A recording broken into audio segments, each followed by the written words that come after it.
by Barry Eads. Chapter 15, Part 1. I was once Adam Strang, an Englishman.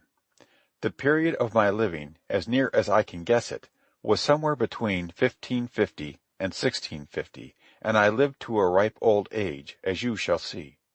It has been a great regret to me, ever since Ed Morrell taught me the way of the Little Death, that I had not been a more thorough student of history. I should have been able to identify and place much that is obscure to me. As it is, I am compelled to grope and guess my way to times and places of my earlier existences. A particular thing about my Adam Strang existence is that I recollect so little of the first 30 years of it. Many times in the jacket has Adam Strang recrudesced, but always he springs into being, full-statured, heavy-thewed, of full 30 years of age. I, Adam Strang, invariably assume my consciousness on a group of low, sandy islands somewhere under the equator in what must be the western Pacific Ocean. I am always at home there and seem to have been there some time. There are thousands of people on these islands, although I am the only white man. The natives are a magnificent breed, big-muscled, broad-shouldered, tall. A 6-foot man is a commonplace. The king, Rock, is at least 6 inches above 6 feet, and though he would weigh fully 300 pounds, is so equitably proportioned that one could not call him fat. Many of his chiefs are as large, while the women are not much smaller than the men. There are numerous islands in the group, over all of which Rock is king, although the cluster of islands to the south is restive and occasionally in revolt. These natives with whom I live are Polynesian, I know, because their hair is straight and black. Their skin is a sun-warm golden brown. Their speech, which I speak uncommonly easy, is round and rich and musical, possessing a paucity of consonants, being composed principally of vowels. They love flowers, music, dancing, and games, and are childishly simple and happy in their amusements, though cruelly savage in their angers and wars. I, Adam Strang, know my past, but do not seem to think much about it. I live in the present. I brood neither over past nor future. I am careless, improvident, uncautious, happy out of sheer well-being, and overplus of physical energy. Fish, fruit, vegetables, and seaweed, a full stomach, and I am content. I am high in place with Rock, than whom none is higher, not even Abatak, who is highest over the priest. No man dare lift hand or weapon to me. I am taboo, sacred as the sacred canoe-house, under the floor of which repose the bones of heaven alone knows how many previous kings of Rock's line. I know all about how I happened to be wrecked and be there alone of all my ship's company. It was a great drowning and a great wind, but I do not moon over the catastrophe. When I think back at all, rather do I think far back to my childhood at the skirts of my milk-skinned, flaxen-haired, buxom English mother. It is a tiny village of a dozen straw-thatched cottages in which I lived. I hear again blackbirds and thrushes in the hedges, and see again bluebells spilling out from the oak woods and over the velvet turf like a creaming of blue water. And most of all, I remember a great, hairy, fetlocked stallion, often led dancing, sidling, and nickering down the narrow street. I was frightened of the huge beast, and always fled screaming to my mother, clutching her skirts and hiding in them wherever I might find her. But enough. The childhood of Adam Strang is not what I set out to write. I lived for several years on the islands which are nameless to me, and upon which I am confident I was the first white man. I was married to Lily, the king's sister, who was a fraction over 6 feet, and only by that fraction topped me.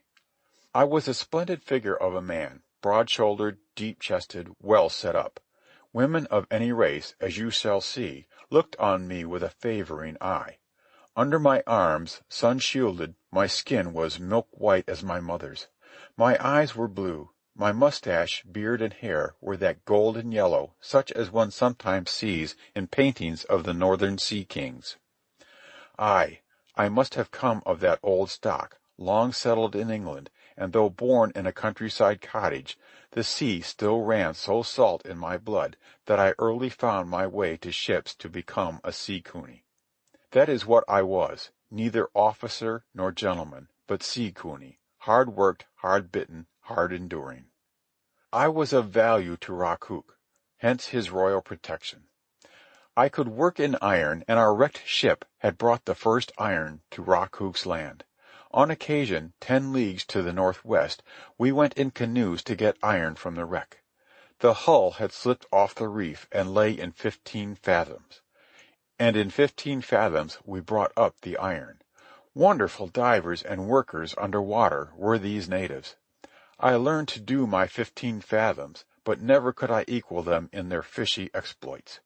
On the land, by virtue of my English training and my strength, I could throw any of them. Also I taught them quarterstaff, until the game became a very contagion and broken heads anything but novelties. Brought up from the wreck was a journal, so torn and mushed and pulped by the sea water, with ink so run about that scarcely any of it was decipherable. However, in the hope that some antiquarian scholar might be able to place more definitely the date of the events I shall describe, I here give an extract. The peculiar spelling may give the clue. Note that while the letter S is used, it more commonly is replaced by the letter F. The wind, being favorable, gave us an opportunity of examining and drying some of our provision, particularly some Chinese hams and dry sylph, which constituted part of our victualling. Divine service also was performed on deck. In the afternoon the wind was southerly, with fresh gales, but dry, so that we were able the following morning to clean between decks, and also to fumigate the ship with gunpowder. But I must hasten, for my narrative is not of Adam Strang, the shipwrecked sea cuny, on a coral isle, but of Adam Strang, later named Yi Yong-ik, the Mighty One, who was one time favorite of the powerful Yun San, who was lover and husband of the Lady Om of the princely house of Min, and who was long-time beggar and pariah in all the villages of all the coasts and roads of Cho Sin. Aha, I have you there, Cho Sin. It means the end of the morning calm. In modern speech it is called Korea. Remember, it was between 3 and 4 centuries back that I lived, the first white man, on the coral isles of Rakuk. In those waters, at that time, the keels of ships were rare. I might well have lived out my days there, in peace and fatness, under the sun where frost was not, had it not been for the Sparwer. The Sparwer was a Dutch merchantman, daring the uncharted seas for Indies beyond the Indies, and she found me instead, and I was all she found. Have I not said that I was a gay-hearted, golden, bearded giant of an irresponsible boy that had never grown up? With scarce a pang, when the Sparwer's water-casks were filled, I left Rakuk and his pleasant land, left Lili and all her flower-garlanded sisters, and with laughter on my lips and familiar ship smells sweet in my nostrils, sailed away, sea cuny once more, under Captain Johannes Martens. A marvelous wandering, that which followed on the old Sparwer. We were in quest of new lands of silk and spices. In truth, we found fevers, violent deaths, pestilential paradises where death and beauty kept charnel house together.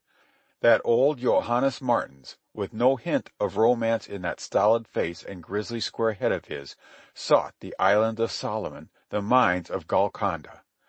Aye, he sought old lost Atlantis, which he hoped to find still afloat unscuppered. And he found head-hunting, tree-dwelling anthropophagy instead. We landed on strange islands, sea-pounded on their shores and smoking at their summits, where kinky-haired little animal men made monkey wailings in the jungle, planted their forest runways with thorns and stake pits, and blew poison splinters into us from out the twilight jungle bush. And whatsoever man of us was wasp-stung by such a splinter died horribly and howling. And we encountered other men, fiercer, bigger, who faced us on the beaches in open fight, showering us with spears and arrows, while the great tree drums and the little tom-toms rumbled and rattled war across the tree-filled hollows, and all the hills were pillared with signal smokes. Hendrik Hamel was supercargo and part owner of the Sparware Adventure, and what he did not own was the property of Captain Johannes Martens. The latter spoke little English, Hendrik Hamel but little more. The sailors, with whom I gathered, spoke Dutch only, but trust a sea cuny to learn Dutch, aye, and Korean, as you shall see. Toward the end we came to the charted country of Japan. But the people would have no dealings with us. The two sordid officials, in sweeping robes of silk that made Captain Johannes Martin's mouth water, came aboard of us and politely requested us to be gone. Under their suave manners was the iron of a warlike race, and we knew and went our way. We crossed the Straits of Japan and were entering the Yellow Sea on our way to China when we laid the Sparware on the rocks. She was a crazy tub, the old Sparware, so clumsy and so dirty, with whiskered marine life on her bottom, that she could not get out of her own way. Close hauled, the closest she could come was to 6 points of the wind, and she bobbed up and down without way like a derelict turnip. Galliots were clippers compared with her. To tack her about was undreamed of. To wear her required all hands and half a watch. So situated, we were caught on a lee shore in an 8-point shift of wind at the height of a hurricane that had beaten our souls sick for 48 hours. We drifted in upon the land in the chill light of a stormy dawn across a heartless cross sea mountain high. It was dead of winter, and between smoking snow squalls we could glimpse the forbidding coast, if coast it might be called, so broken was it. There were grim rock isles and islets beyond counting, dim snow-covered ranges beyond, and everywhere upstanding cliffs too steep for snow, outjuts of headlands, and pinnacles and slivers of rock upthrust from the boiling sea. There was no name to this country on which we drove, no record of it ever having been visited by navigators. Its coastline was only hinted at in our chart, from all of which we could argue that the inhabitants were as inhospitable as the little of their land we could see. The Sparwar drove in bow on upon a cliff. There was deep water to its sheer foot, so that our sky-aspiring bowsprit crumpled at the impact and snapped short off. The foremast went by the board, with a great snapping of rope shrouds and stays, and fell forward against the cliff. I have always admired old Johannes Martens. Washed and rolled off the high poop by a burst of sea, we were left stranded in the waist of the ship, whence we fought our way forward to the steep-pitched forecastle head. Others joined us. We lashed ourselves fast and counted noses. We were 18. The rest had perished. Johannes Martin touched me and pointed upward through the cascading salt water from the back fling of the cliff. I saw what he desired. 20 feet below the trunk the foremast ground and crunched against a boss of the cliff. Above the boss was a cleft. He wanted to know if I would dare the leap from the masthead into the cleft. Sometimes the distance was a scant 6 feet. At other times it was a score, for the masthead reeled drunkenly to the rolling and pounding of the hull on which rested its splintered butt. I began the climb, but they did not wait. One by one they unlashed themselves and followed me up the perilous mast. There was reason for haste, for at any moment the Sparwar might slip off into deep water. I timed my leap and made it, landing in the cleft in a scramble and ready to lend a hand to those who leaped after. It was slow work. We were wet and half freezing in the wind drive. Besides, the leaps had to be timed to the roll of the hull and the sway of the mast. The cook was the first to go.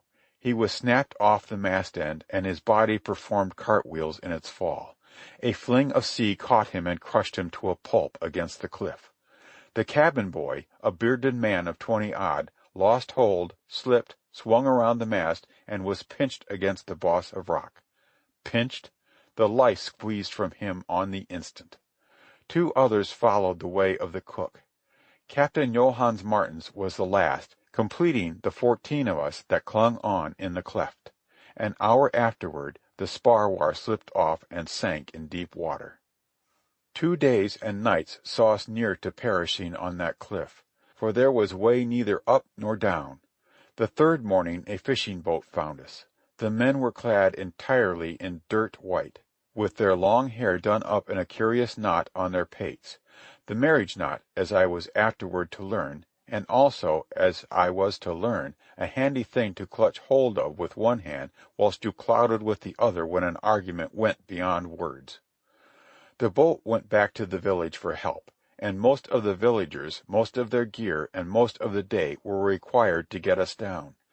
They were a poor and wretched folk, their food difficult even for the stomach of a sea cuny to countenance. Their rice was brown as chocolate. Half the husk remained in it, along with bits of chaff, splinters, and unidentifiable dirt which made one pause often in the chewing in order to stick into his mouth thumb and forefinger and pluck out the offending stuff. Also they ate a sort of millet, and pickles of astounding variety and ungodly hot. Their houses were earthen-walled and straw-thatched. Under the floors ran flues through which the kitchen smoke escaped, warming the sleeping-room in its passage. Here we lay and rested for days, soothing ourselves with their mild and tasteless tobacco, which we smoked in tiny bowls at the end of yard-long pipes. Also there was a warm, sourish, milky-looking drink, heady only when taken in enormous doses.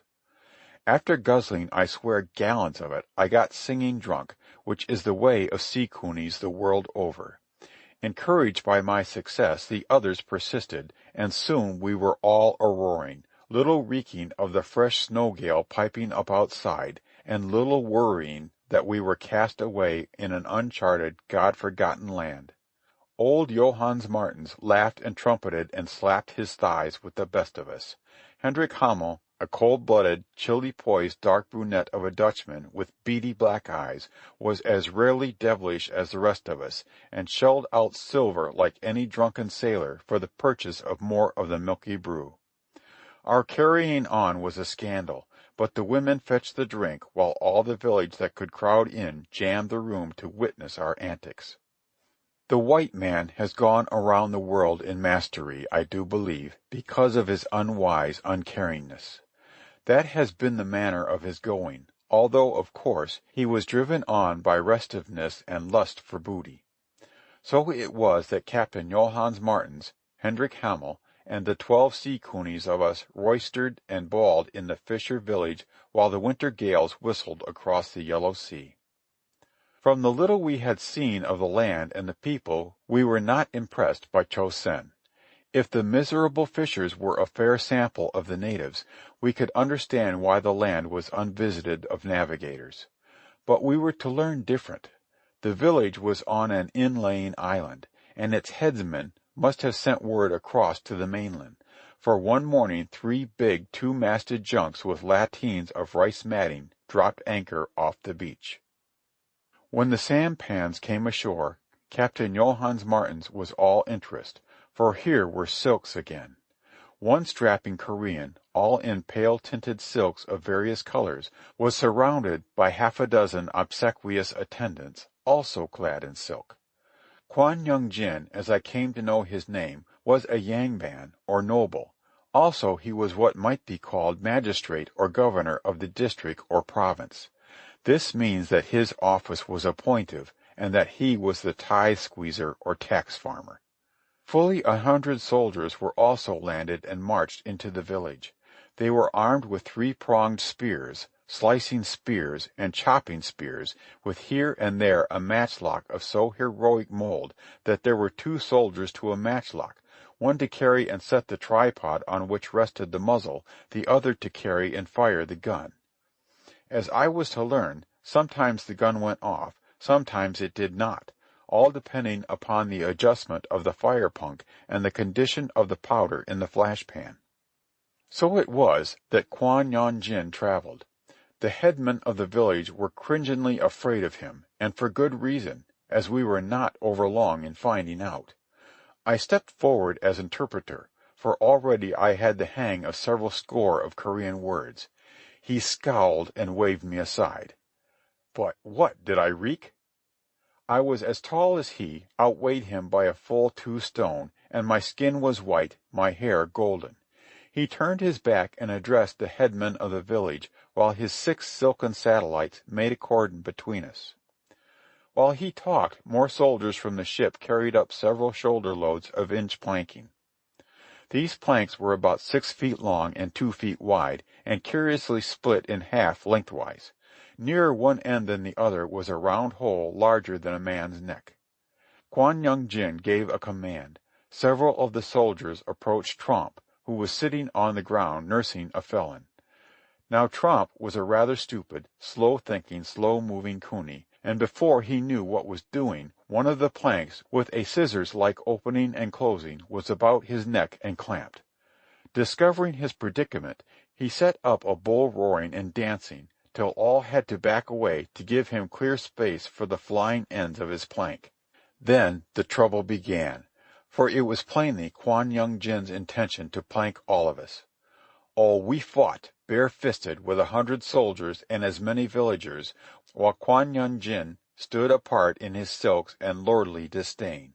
Here was where I earned my name, Yi Young Ik, the Mighty. For after our company was subdued and planked, I fought on.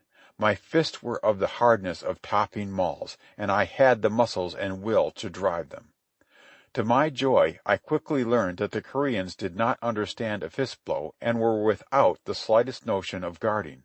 They went down like tenpins, fell over each other in heaps. But Kuan Yung Jin was my man, and all that saved him when I made my rush was the intervention of his satellites. They were flabby creatures. I made a mess of them and a muss and muck of their silks ere the multitude could return upon me. There were so many of them. They clogged my blows by the sheer numbers of them, those behind shoving the front ones upon me. And how I dropped them! Toward the end they were squirming 3 deep under my feet, but by the time the crews of the 3 junks and most of the village were on top of me, I was fairly smothered. The planking was easy. "God in heaven, what now?" asked Vandervoot, another Coney, when we had been bundled aboard a junk. We sat on the open deck like so many trussed fowls when he asked the question, and the next moment, as the junk heeled to the breeze, we shot down the deck, planks and all, fetching up in the lee scuppers with skinned necks. And from the high poop, Kuan Yung Jin gazed down at us as if he did not see us. For many years to come, Vandervoot was known amongst us as What Now Vandervoot. Poor devil, he froze to death one night on the streets of Kaijo, with every door barred against him. To the mainland we were taken and thrown into a stinking, vermin-infested prison. Such was our introduction to the officialdom of Chao Sin. But I was to be revenged for all of us on Kuan Yung Jin, as you shall see, in the days when the Lady Om was kind and power was mine. In prison we lay for many days. We learned afterward the reason. Kuan Yung Jin had sent a dispatch to Kaijo, the capital, to find what royal disposition was to be made of us. In the meantime, we were a menagerie. From dawn till dark our barred windows were besieged by the natives, for no member of our race had they ever seen before, nor was our audience mere rabble. Ladies, borne in palanquins on the shoulders of coolies, came to see the strange devils cast up by the sea, and while their attendants drove back the common folk with whips, they would gaze long and timidly at us. Of them we saw little, for their faces were covered, according to the custom of the country. Only dancing girls, low women, and grand dames were ever seen abroad with exposed faces. I have often thought that Kuan Yung Jin suffered from indigestion, and that when the attacks were acute he took it out on us. At any rate, without rhyme or reason, whenever the whim came to him, we were all taken out on the street before the prison, and well beaten with sticks to the gleeful shouts of the multitude. The Asiatic is a cruel beast, and delights in spectacles of human suffering. At any rate, we were pleased when an end to our beatings came. This was caused by the arrival of Kim. Kim? All I can say, and the best I can say, is that he was the whitest man I ever encountered in Cho Sin. He was a captain of 50 men when I met him. He was in command of the palace guards before I was done doing my best by him, and in the end he died for the Lady Om's sake and for mine. Kim was Kim. Immediately he arrived, the planks were taken from our necks, and we were lodged in the best inn the place boasted. We were still prisoners, but honorable prisoners, with a guard of 50 mounted soldiers.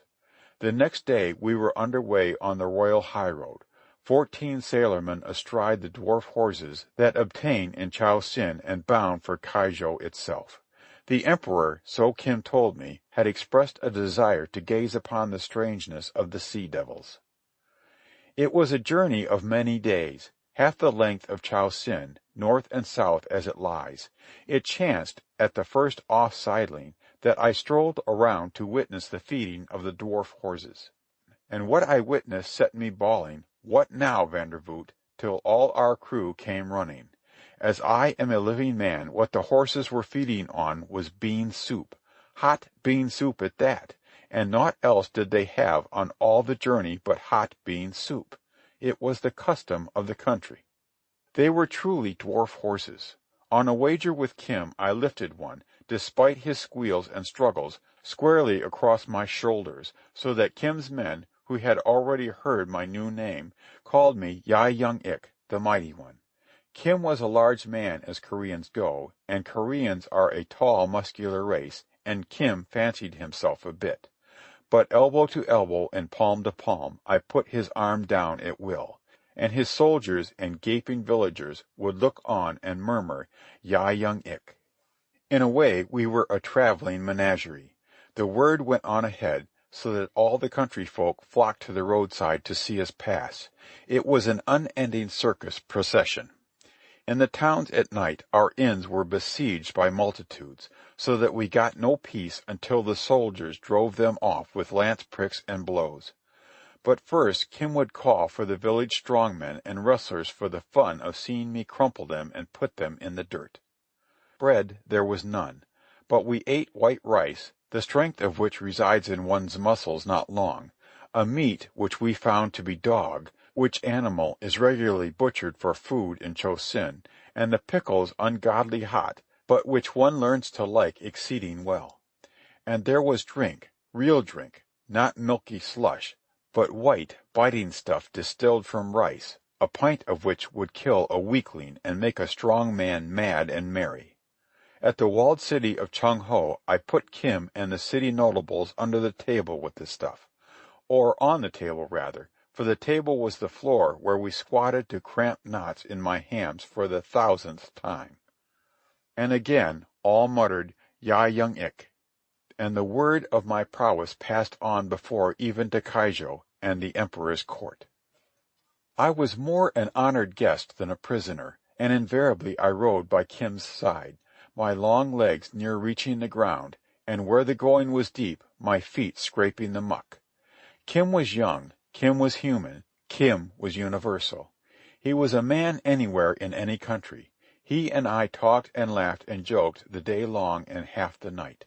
And I verify ate up the language. I had a gift that way anyway. Even Kim marveled at the way I mastered the idiom. And I learned the Korean points of view, the Korean humor, the Korean soft places, weak places, touchy places.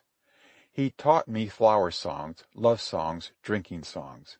One of the latter was his own, of the end of which I shall give you a crude attempt at translation. Kim and Pak, in their youth, swore a pact to abstain from drinking, which pact was speedily broken. In old age Kim and Pak sing, "No, begone the merry bowl, again shall bolster up my soul. Against itself what good man hold? Canst tell me where red wine is sold? Nay, just beyond yon peach tree, there? Good luck be thine, I'll thither fare." Hendrik Hamel, scheming and crafty, ever encouraged and urged me in my antic course that brought Kim's favour, not alone to me, but through me to Hendrik Hamel and all our company. I here mention Hendrik Hamel as my adviser, for it has a bearing on much that followed at Kaijo, in the winning of Yun San's favour, the Lady Om's heart, and the Emperor's tolerance. I had the will and the fearlessness for the game I played, and some of the wit, but most of the wit, I freely admit, was supplied me by Hendrik Hamel. And so we journeyed up to Kaijo, from walled city to walled city across a snowy mountain land that was hollowed with innumerable fat farming valleys. And every evening, at fall of day, beacon fires sprang from peak to peak and ran along the land. Always Kim watched for this nightly display. From all the coast of Cho Sin, Kim told me, these chains of fire speech ran to Kaijo to carry their message to the Emperor. One beacon meant the land was in peace. 2 beacons meant revolt or invasion. We never saw but one beacon. And ever, as we rode, Vandervoot brought up the rear, wondering, God in heaven, what now? Kaijo we found a vast city where all the population, with the exception of the nobles or yangbangs, dressed in the eternal white. This, Kim explained, was an automatic determination and advertisement of caste. Thus, at a glance, could one tell the status of an individual by the degrees of cleanliness or of filthiness of his garments. It stood to reason that a coolie, possessing but the clothes he stood up in, must be extremely dirty. And to reason it stood that the individual in immaculate white must possess many changes and command the labor of laundresses to keep his changes immaculate. As for the yangbands who wore the pale, vari-colored silks, they were beyond such common yardstick of place. After resting in an inn for several days, during which time we washed our garments and repaired the ravages of shipwreck and travel, we were summoned before the Emperor. In the great open space before the palace wall were colossal stone dogs that looked more like tortoises. They crouched on massive stone pedestals of twice the height of a tall man. The walls of the palace were huge and of dressed stone. So thick were these walls that they could defy a breach from the mightiest of cannon in a year-long siege. The mere gateway was of the size of a palace in itself, rising pagoda-like in many retreating stories, each story fringed with tile roofing. A smart guard of soldiers turned out at the gateway. These, Kim told me, were the tiger hunters of Pin Yang, the fiercest and most terrible fighting men of which Cho Sin could boast. But enough. On mere description of the Emperor's palace 1,000 pages of my narrative could be worthily expended. Let it suffice that here we knew power in all its material expression.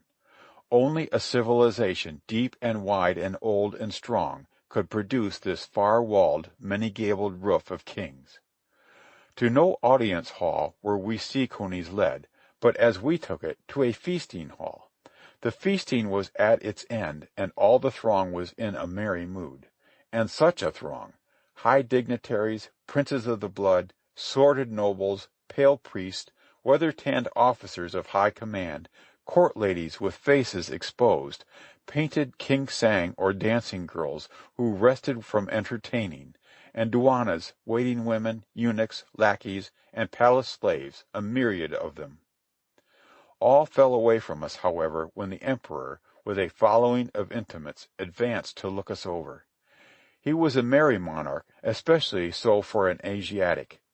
Not more than 40, with a clear, pallid skin that had never known the sun, he was paunched and weak-legged. Yet he had once been a fine man. The noble forehead attested that. But the eyes were bleared and weak-lidded, the lips twitching and trembling from the various excesses in which he indulged, which excesses, as I was to learn, were largely devised and pandered by Yun San, the Buddhist priest of whom were anon. In our sea garments we mariners were a motley crew, and motley was the cue of our reception. Exclamations of wonder at our strangeness gave way to laughter. The Kai Sang invaded us, dragging us about, making prisoners of us, 2 or 3 of them to one of us, leading us about like so many dancing boors and putting us through our antics. It was offensive, true, but what could poor sea conies do? What could old Johannes Martens do with a bevy of laughing girls about him, tweaking his nose, pinching his arms, tickling his ribs till he pranced? To escape such torment, Hans Amden cleared a space and gave a clumsy-footed Hollandish breakdown till all the court roared its laughter. It was offensive to me who had been equal and boon companion of Kim for many days.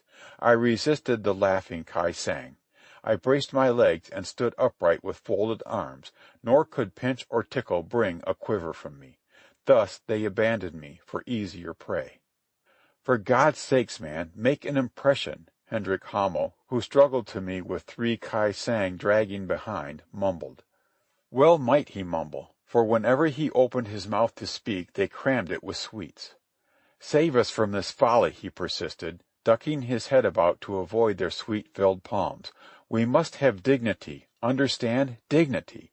This will ruin us. They are making tame animals of us, playthings. When they grow tired of us they will throw us out. You're doing the right thing. Stick to it. Stand them off. Command respect. Respect for all of us." The last was barely audible, for by this time the Kai Sang had stuffed his mouth to speechlessness. As I have said, I had the will and the fearlessness, and I racked my sea-cooney brains for the wit. A palace eunuch, tickling my neck with a feather from behind, gave me my start. I had already drawn attention to my aloofness and imperviousness to the attacks of the Kai Sang, so that many were looking on at the eunuch's baiting of me.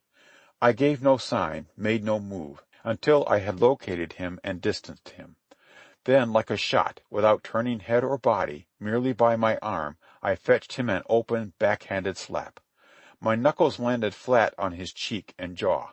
There was a crack like a spar parting in a gale. He was bowled clean over, landing in a heap on the floor a dozen feet away. There was no laughter, only cries of surprise and murmurings and whisperings of "Ya Young Ik." Again I folded my arms and stood with a fine assumption of haughtiness. I do believe that I, Adam Strang, had among other things the soul of an actor in me. For see what follows. I was now the most significant of our company. Proud-eyed, disdainful, I met unwavering the eyes upon me and made them drop or turn away, all eyes but one. These were the eyes of a young woman, whom I judged by richness of dress and by the half-dozen women fluttering at her back, to be a court lady of distinction. In truth, she was the Lady Om, princess of the House of Min. Did I say young? She was fully my own age, 30, and for all that and her ripeness and beauty a princess still unmarried, as I was to learn. She alone looked me in the eyes without wavering until it was I who turned away. She did not look me down, for there was neither challenge nor antagonism in her eyes, only fascination. I was loath to admit this defeat by one small woman, and my eyes, turning aside, lighted on the disgraceful rout of my comrades and the trailing Kai Sang and gave me the pretext. I clapped my hands in the Asiatic fashion when one gives command. "Let be," I thundered in their own language, and in the form one addresses underlings. Oh, I had a chest and a throat, and could bull-roar to the hurt of eardrums. I warrant so loud a command had never before cracked the sacred air of the Emperor's palace. The great room was aghast. The women were startled and pressed toward one another as for safety. The Kai Sang released the cunies and shrank away, giggling apprehensively. Only the Lady Om made no sign nor motion, but continued to gaze wide-eyed into my eyes, which had returned to hers. Then fell a great silence, as if all waited some word of doom. A multitude of eyes timidly stole back and forth from the Emperor to me and from me to the Emperor, and I had wit to keep the silence and to stand there, arms folded, haughty and remote. "He speaks our language," quoth the Emperor at the last, and I swear there was such a relinquishment of held breaths that the whole room was one vast sigh. "I was born with this language," I replied, my coonie wits running rashly to the first madness that prompted. "I spoke it at my mother's breast. I was the marvel of my land. Wise men journeyed far to see me and to hear, but no man knew the words I spoke. In the many years since I have forgotten much, but now in Cho Sin the words come back like long-lost friends." An impression I certainly made. The emperor swallowed, and his lips twitched ere he asked, "How explain you this?" "I am an accident," I answered, following the wayward lead my wit had opened. "The gods of birth were careless, and I was mislaid in a far land and nursed by an alien people. I am Korean, and now at last I have come to my home." What an excited whispering and conferring took place. The emperor himself interrogated Kim. He was always thus, our speech in his mouth, from the time he came out of the sea. Kim lied, like the good fellow he was. "Bring me Yang Ban's garments as befits me," I interrupted, "and you shall see." As I was led away in compliance, I turned on the Kai Sang.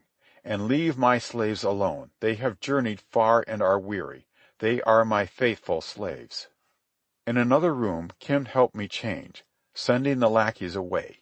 And quick and to the point was the dress rehearsal he gave me. He knew no more toward what I drove than did I, but he was a good fellow.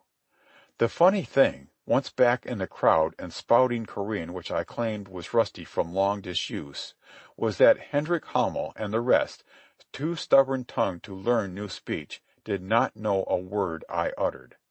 "I am of the blood of the house of Koryu," I told the emperor, "that ruled at Songdo many a long year agone, when my house arose on the ruins of Silla." Ancient history all told me by Kim on the long ride, and he struggled with his face to hear me parrot his teaching. "These," I said when the emperor had asked me about my company, "these are my slaves, all except that old churl there," I indicated Johannes Martens, "who is the son of a freed man." I told Hendrik Hamel to approach. "This one," I went on, "was born in my father's house of a seed slave who was born there before him. He is very close to me. We are of an age, born on the same day, and on that day my father gave him me." Afterwards, when Hendrik Hamel was eager to know all that I had said, and when I told him, he reproached me and was in a pretty rage. "The fat's in the fire, Hendrik," quoth I. "What I have done has been out of witlessness and the need to be saying something. But done it is. Nor you nor I can pluck forth the fat. We must act our parts and make the best of it." End of chapter 15, part 1.